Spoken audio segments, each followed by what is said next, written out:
Hello, and welcome to the W. Mason Coach Report with head volleyball coach Emily Mansur. Welcome, Coach. Thank you, Stephen. Coach, a one-on-one week in your conference opener. Home matches against Charleston and Wilmington. You defeated Wilmington on Sunday and lost a 4-set match to Charleston on Friday. Just your overall thoughts on the weekend.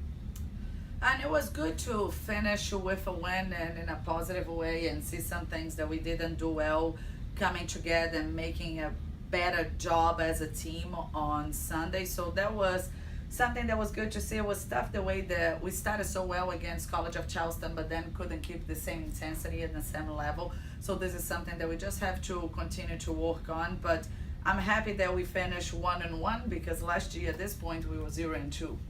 Really just an interesting weekend because both matches were the opposite of the other one. Friday night you get off, like you just said, off to a great start, win the first set against in a matchup of two of the better teams in the conference. What changed going into that second set and obviously as the match progressed?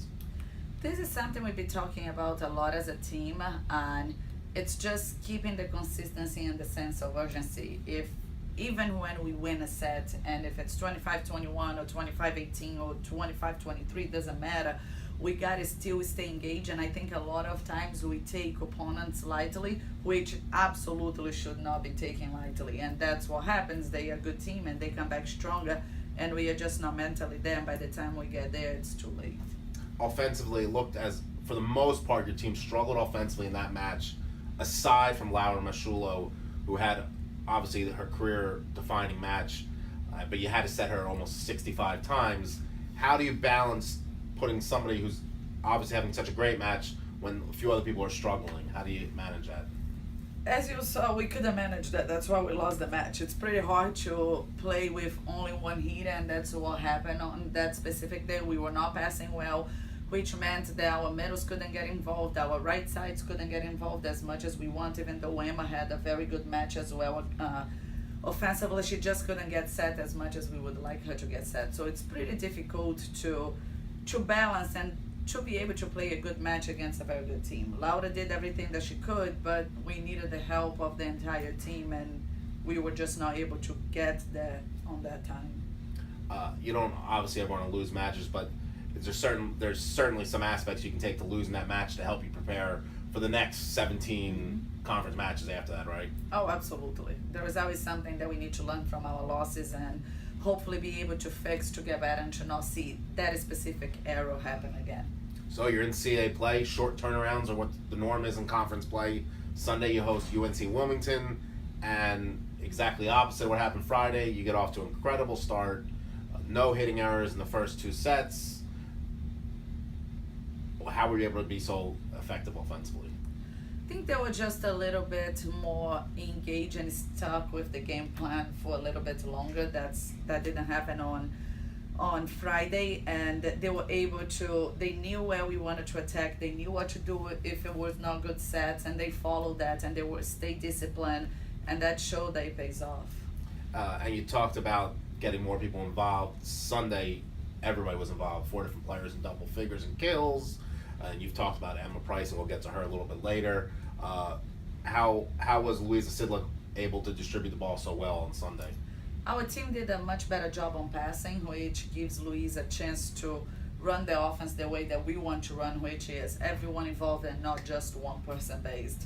But that can only happen if we have a good reception, which the girls our student athletes did a much better job on making that happen. But again, it needs to be an every match type of situation. You dropped the third set in that match against the Seahawks, but then come back, and you've talked about it all season, that killer instinct to put a team away.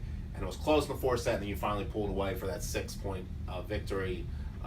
What did you like in that final set after dropping that third set? I'm happy to see that when I believe it was 18-18, 18-19, something very close, our team kept mentally there and kept engaged and found a way to really pull a fighting spirit, which we've been missing a little bit, and be able to pull that win, because that could have pretty much gone in a different way, but they really found a way, and we saw the little bit of the fire that we are missing a little more than we saw on Friday, which was definitely a positive of the weekend. Your program's not defined on individual accomplishments, but for the 4th straight week, the conference office has recognized a student athlete of yours. This week it was Emma Price being Rookie of the Week. Talk about her efforts in the both matches. She's now double figures in kills in 4 straight matches, 9 times this season. Just off to an incredible start in her rookie campaign. Yeah, that's great. Emma is a very calm and passive lady, but when she gets on the court, she gets the job done. And it's nice to see, especially as a freshman, which is just the adjustment. We know it's really hard, and they miss their families, they miss their homes, but she is sticking with being patient to learn what she can gain by being here and just working really hard to become a better player and a better person herself. And we see this in every match that she steps on the court. Speaking of Rookies of the Week, Hofstra has now won Rookie of the Week in 3 of the past 4 weeks with 3 different players. It's flat out remarkable how good the freshmen have been on this team. But can you talk about Ivania, Sane, and Emma and what they've meant to the program this season? Yeah, now, as you said, it's a great accomplishment, and I say this has a lot to do with the having SAE doing a great job in recruiting and bringing us a great, just a great class, and really people that are making a big difference for us. All 3, Ivania, Sana, Emma, have made a very quick impact, and they've been really important for us to be able to be a competitive team of stepping in and taking a big load. They knew, because here with our program we say there is no difference between a freshman and a senior. Whoever is better on that day is gonna play. So I think this is the mentality that they come in understanding that, but that's different of stepping on the court and having to take that responsibility, and they've been responding really well. Well, Coach, you go on the road this week for the first time in conference play. Longtime Hofstra rivals, Towson and Delaware. Your thoughts going into this weekend? Towson obviously right now undefeated overall. Your thoughts going into that match on Friday and then Sunday's match against the Blue Hens? It's 2 big matches for us. Every match is a huge match, and we just have to continue to focus and have to continue to get better in order to qualify for the CAA championship and have a great performance to get and to accomplish our goal. Well, Coach, we wish you good luck this weekend, and thanks for joining us. Thank you, Stephen. And thank you for joining us today on the WB Mason Coach Report with head volleyball coach Emily Mansur.